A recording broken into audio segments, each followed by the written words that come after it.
ហេតុអ្វីភាពច្នៃប្រឌិតកាន់តែប្រើកាន់តែខ្លាំងអ្នកមិនអាចប្រើប្រាស់ភាពច្នៃប្រឌិតឲ្យអស់ឡើយកាលណាអ្នកប្រើវាកាន់តែច្រើនអ្នកនឹងកាន់តែមានវាកាន់តែខ្លាំងដកស្រង់ចេញពីសម្ដីអ្នកស្រី Maya Angelou តើអ្នកកំពុងលាក់ទុកគំនិតល្អៗព្រោះខ្លាចអស់ដើមទុនបញ្ញាមែនទេចងចាំថាភាពច្នៃប្រឌិតមិនមែនជាធុងទឹកដែលមានថ្ងៃរីងស្ងួតនោះទេប៉ុន្តែវាជាអណ្ដូងទឹក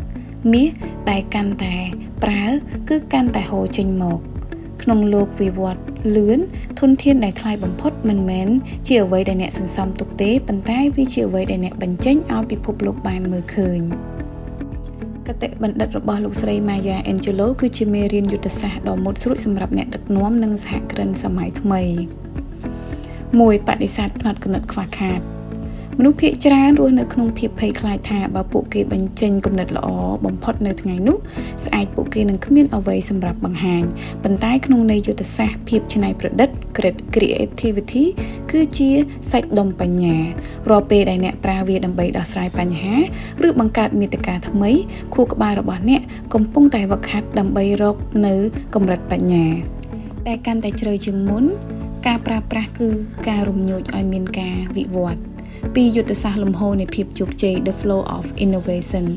ក្នុងពិភពជំនួញក្រុមហ៊ុនដែលឈប់ច្នៃប្រឌិតជាក្រុមហ៊ុនដែលចាប់ផ្ដើមដួលរលំលោកស្រី Maya បង្រៀនយើងថាការបន្តធ្វើគឺជាគន្លឹះកាលណាដែលអ្នកកាន់តែ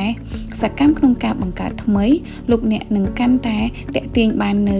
រាសីនៃឱកាសនិងមនុស្សមានបញ្ញាមកជួយជ្រោមជ្រែងដែលធ្វើឲ្យអាណាចក្ររបស់អ្នកកាន់តែរីកចម្រើនដុះដាលដោយមិនបាច់បង្ខំភាពច្នៃប្រឌិតគឺជាទ្រព្យសម្បត្តិតែមួយគត់ដែលកាន់តែចំណាយកាន់តែចំណេញសច្ចភាពដ៏ជ្រាលជ្រៅនៃសម្រងសម្ដីនេះគឺជំនឿ